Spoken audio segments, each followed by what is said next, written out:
Bonjour et voici un tutoriel pour installer WordPress sur son serveur virtuel personnalisé. VPS en l'occurrence. Donc on lance MOBA Xterm, un terminal qui permet de se connecter à un SSH sous Windows de manière graphique et vachement simple.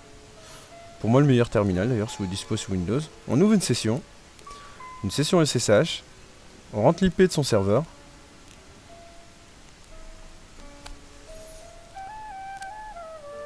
Le login root. Pour moi c'est root, hein, ça peut être différent pour vous, ça dépend de votre fournisseur. Ensuite, une fois qu'on est connecté à la machine, normalement ça demande un mot de passe, mais moi je l'ai déjà fait donc c'est déjà enregistré.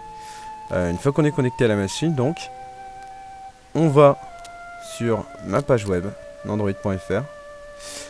Le lien est disponible en bas. On copie cette partie du script qui permet d'installer SendMinMod. On la colle tout simplement et on lance l'installation des prérequis.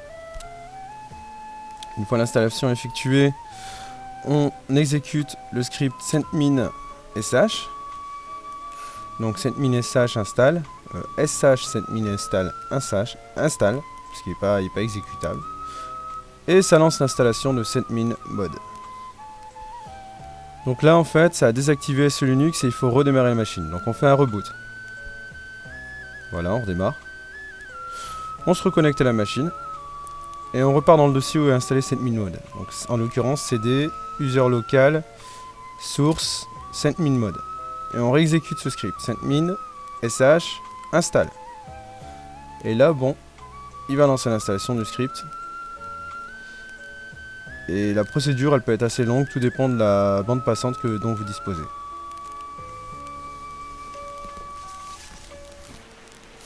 Donc le temps que ça installe tout, moi je vous conseille d'aller vous faire un petit café quoi. Mais ça va l'installer qu'une seule fois, hein, rassurez-vous. La suite, quand vous voudrez installer un nouveau site web, ce sera beaucoup plus rapide. Moi j'ai accéléré la vidéo afin de nous faire gagner du temps.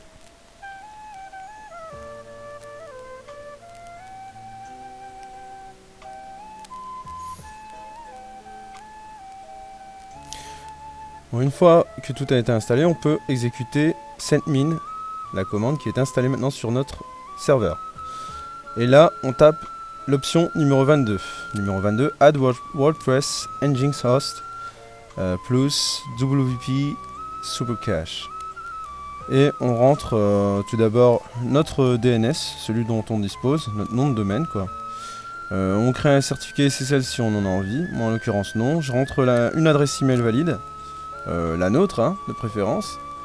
Et on crée un login FTP, moi j'en ai pas l'usage. Parce que j'utilise SSH hein, pour envoyer mes fichiers. Hein. Donc SSH, SFTP. Et là, on peut directement tester son site. Ça va très très vite. On rentre l'adresse IP, le DNS de son site. Et ce qu'on remarque, c'est qu'on a un site WordPress. On peut se connecter directement dans la partie admin. Donc logiquement, il suffit de copier les données qu'on a à la fin d'exécution du script. Donc WP login, login et WP le password. Et ensuite on retourne à la fin du script et il nous a aussi créé un compte WordPress admin. Donc qui est vachement moche mais qu'on pourra changer par la suite. Voilà. Donc ce qu'on peut remarquer que c'est vachement sécurisé hein, parce que c'est protégé par un HT password. Plus la protection de WordPress. Et il y a quelques plugins de sécurité qui sont ajoutés par défaut. Donc là on a notre site WordPress, hein, parfaitement fonctionnel, extrêmement rapide. Hein, contrairement à ce qu'on pourrait penser, sous CentOS c'est super rapide. Et là ce qu'on va faire, c'est créer un nouvel article pour tester. Bim, je crée un article test. Voilà. Bon, je valide, je publie hein, directement et je vais vérifier ma page.